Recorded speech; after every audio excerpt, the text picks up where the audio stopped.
This podcast is best listened to with headphones. You don't want to go in there all by yourself, do you?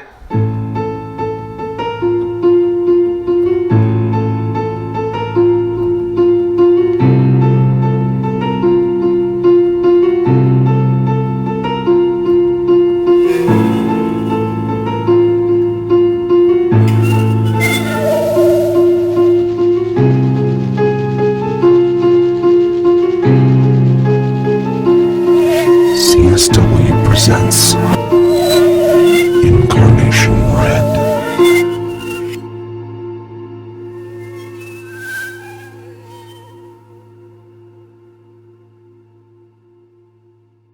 Episode 5. Malediction. Words are a funny concept. Language, verbal communication. It's something that seems so small to us, but that is huge and all-encompassing, much, much more so than we are aware of, as I've learned. But it all seems so silly, really, when you think about it. When we talk to each other, all we are doing is moving lips and tongue and teeth while flexing our vocal cords to make dumb, inanimate noise, channeled through those moving parts to make a pattern. And then whatever comes out of that process is somehow meaningful. Somehow it goes from being nothing to something. It's the same realization as when you say one word repeatedly, over and over, until it has no more meaning when you hear it. It's no longer a word, really, just some kind of sound. I think in that moment alone, are we closest to the truth. When we unconsciously stumble upon the stark fact of our primality. And yet, we still talk. We still listen to each other, and still understand the words. We interpret them, act in tandem with them, nod along while our lips stay shut like an unsuspecting door. And then, after we've heard them, the door opens slowly, and more words come through. I guess it's stupid to go on about it. Nothing linguistic scholars haven't zeroed in on. We've all seen George Carlin's 7 words you can't say on television bit. We've all laughed at the absurdity of it because it is absurd, really. It's absurd just how mechanical the act of speech is, operated solely by learned impulses and by nothing else. I mean, it's not like language comes naturally, not like we all come out of the womb mid-sentence. So to a blank slate, to a purely objective, unlearned mind, there is no one word, or phrase, I suppose, that is more or less meaningful than another. You could say to them, knife, and it would essentially be the same word as spoon. Or you could say something like futurity, and it would be no different from archway. And the same rules apply to phrases, too. I could say a phrase like, that's how the cookie crumbles, and to a blank mind, it'd be no different from out of sight, out of mind. It doesn't make a difference at all. Or beyond figures of speech, even, which are basically just longer words themselves, anyway. I could say something like, I'd like this to stop, and it would be the same phrase as the door opens slowly. It'd be the same, it'd be the exact same. Because their mind is a closed door, with no one having walked in and changed anything. It's a closed door. But then, that's not fair, is it? One who knows no words at all likely knows little of anything else. After all, words are, whether I like it or not, the way by which we understand pretty much everything. Whether I like it or not, words are essential to say and to be heard, even when, I suppose, you don't want to hear them. Or when you don't want to say them. Whether I like it or not, language is nothing short of mandatory for existence. And even if your mind was a closed door, with no language trying to get in, and inevitably, even if you really don't even want to be given the capacity for speech, the door opens slowly. and language would follow suit, or just sounds, or some kind of expression through the mouth. It's only natural. But meaning is still in the eye of the interpreter, right? The words don't mean anything if he who hears it doesn't interpret them. If a tree falls in the forest, kind of thing. So if you're in a room, alone, a phrase like, "Door opens slowly," it shouldn't really mean anything, right? I mean, assuming it doesn't mean anything to you. And I've heard that phrase so many times now that it hardly means anything to me anymore. And even if it did, what would it even mean? I mean, out of context, it's a useless phrase. It could possibly refer to something, maybe, but only when it's in context. So why? Why does it keep coming to me with no context whatsoever? Why have I said this phrase that means something next to nothing in my mind, so many times? It's just words, I keep telling myself. It's just sounds, just dumb noises, just breath and vibration through lips and tongue and teeth. It's something that, without me to say it or someone else to hear it, it's just a sound like any other. Surely it can't have a meaning, a real one, at least. It's not even real on its own. Without someone to say it, it's not even anything at all. So why does it feel like it is something? Like it is real, whether or not I choose to say it. Like the phrase is some kind of, I don't know, some kind of curse. Like just saying the phrase is an action all by itself. But what kind of action would that even be? It's not like it's on purpose. There's no real thought or impetus from my mind to say those 4 specific words, but at some point, whether I'm talking about a movie I saw or a memory from my childhood, the words just happen their way out of my mouth. I can't help but think certain things as a result. They're stupid things, I know. I know it's just some generalized anxiety or my mind scrambling for an explanation to something it can't understand, but every time I say it, it feels more and more like I'm bringing something on. Like something's going to happen as a result of my saying it, even when I'm completely alone. Because even when I am alone and my lips move against my will into those 6 syllables, it still feels like I'm inviting something.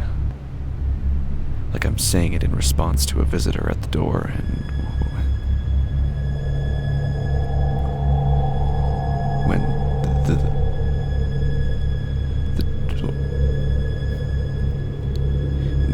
when I try not to say it, it feels as though it won't let me not. Like it owns my lips, owns my body, owns me. And it will be said with or without me, but always with my mouth until the door opens slowly.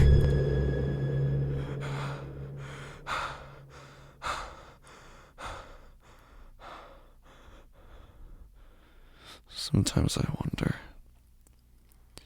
was there a time so long ago, maybe when I was a child, when I said the phrase, said it normally, with context, without this?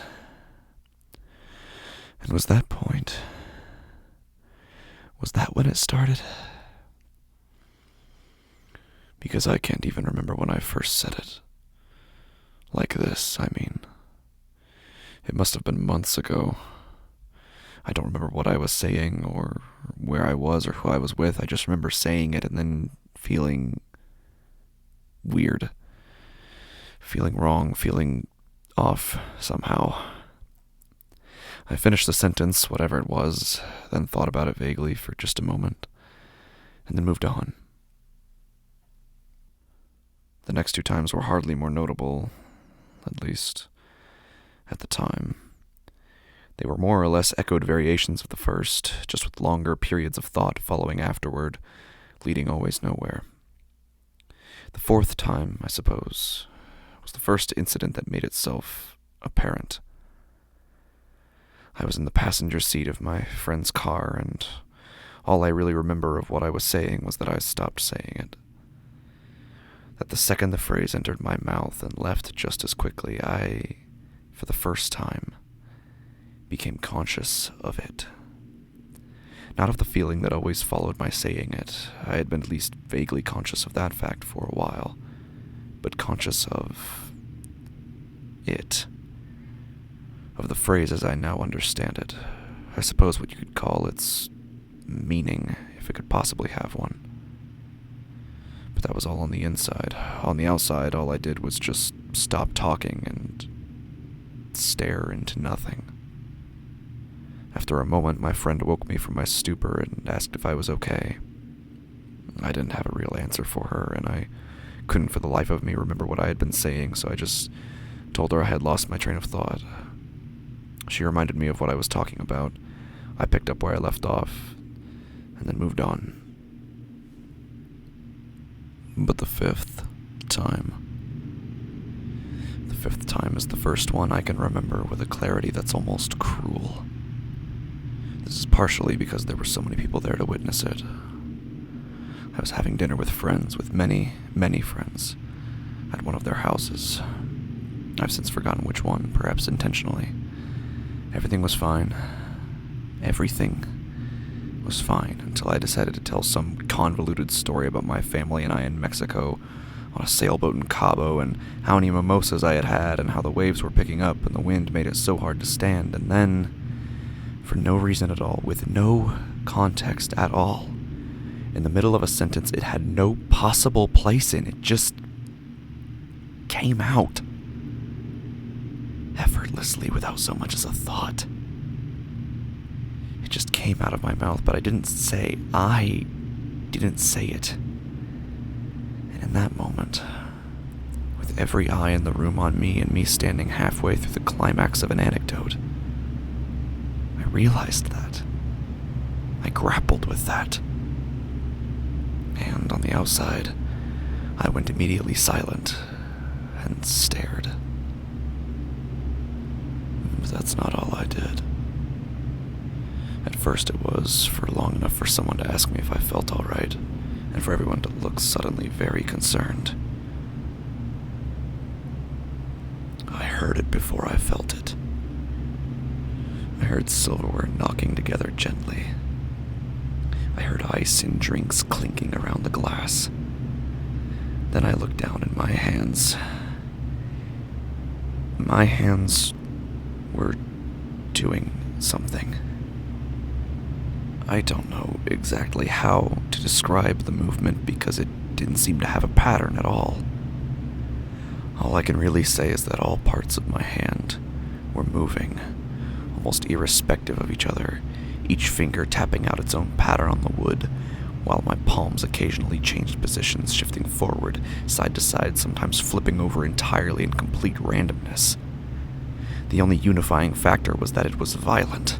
So violent, the whole table was shaking on its legs, getting rougher and rougher by the second, glasses threatening to fall off. At some point, one of the people there seized me by the shoulders, pried my hands off the table, and miraculously, that was enough to make it stop. They were all concerned, understandably so, I guess, but I did everything in my power to make it forgotten as quickly as possible. Passed it off as nothing, just a momentary tic or my nerves acting up or something like that. And as soon as I made it clear that I did not need medical assistance and I did not want to talk about it, the party moved on and I put my focus into drinking as much as possible. It can't have been much more than an hour until I was completely hammered, the drunkest I've ever been. And it wasn't much longer after that that the host decided I was too drunk to drive. I agreed heartily, because, drunk or not, all I knew was that I wanted to stop being conscious as soon as possible. I passed out on his couch almost immediately. When I woke and tried to nurse my hangover alongside my friend, he told me something that made me wish I hadn't woken up at all. For one, he told me about my seizure, as he called it, unfortunately reminding me that it had occurred in the first place. But then he told me something else. That in the middle of the night he had gotten up to use the restroom, and when he did so, he heard me in the living room. He said that I was sleep-talking, that I was repeating just one phrase, over and over. He didn't have to tell me what the phrase was, but he did. And when he said it, I swear, to my dying day I will swear, that I heard it said simultaneously from another room. I grabbed my stuff and left immediately.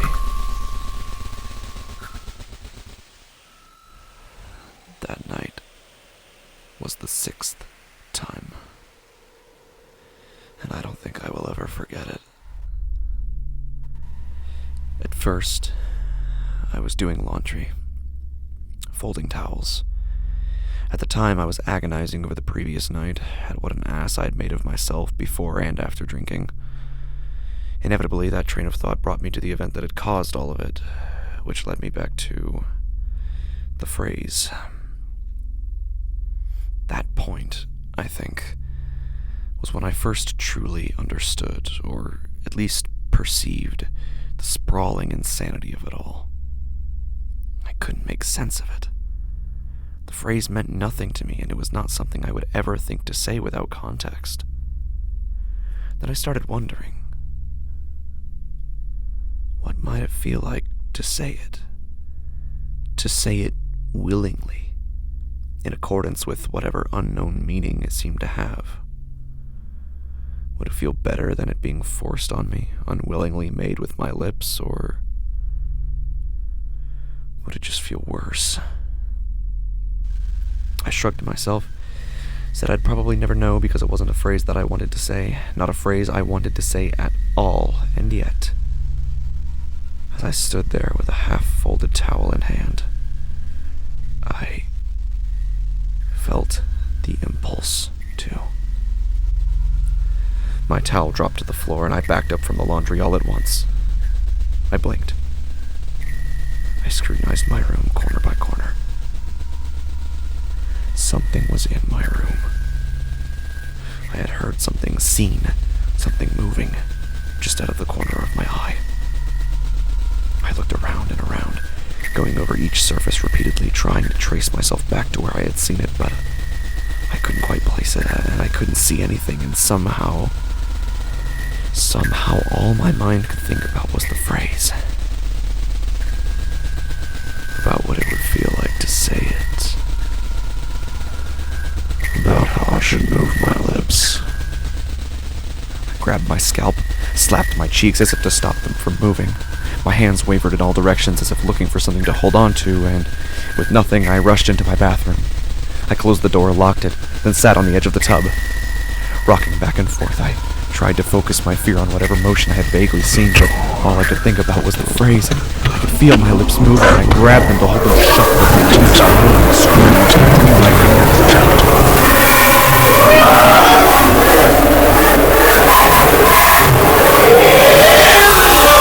The knife was pressing into my wrist.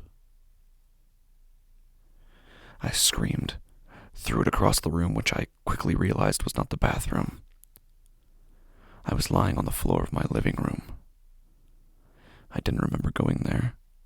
I must have whited out during whatever had passed between me and there and me on the floor. I stood up. Sweating and panting like crazy, I studied my apartment. But there was nothing. The bedroom was empty, as was the bathroom, and the kitchen, and the living room. I sat down. My apartment was empty. My lips weren't trying to say anything anymore. And sitting there, I wondered something that I never stopped wondering, and still wonder to this day. Was it the phrase that made me put a knife to my wrist? Or was it me? The significance of these moments is only present in retrospect, and what little I remember of that first moment I said the phrase and felt it, I've pored over that moment countless times since. I've parsed over every second of it that I can remember, and all I can glean from it is that the second I said it, it felt something like the gap between lightning and thunder. That feeling of waiting for something to happen as was promised by the flash, by the jagged patterns in the sky. But the thunder never came, unless, of course, the thunder is this. Me questioning my sanity at every turn, lying in bed agonizing over it all over again as I did last night, and the one before that, and the one before that, checking every corner of my dark room like some patient in a mental hospital, covers pulled up to my chin as if that's going to protect me from what? What is the end point of all of this? And if not tonight, then when? What moment will be the last moment of this paranoid reduction of an entire language down to 4 simple words that mean nothing and everything, all at the same time, and all of it drowned in this feeling of impending something, like something is coming? Something is coming right now. I feel my lips curling. I can hear the phrase making itself known. I can see my bedroom door. And I can feel something there. And I can feel my tongue riding back my lips. As if my lips were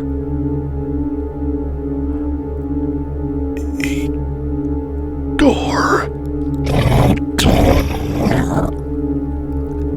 And I feel myself about to say it. And I look to my bedroom door. And as I do,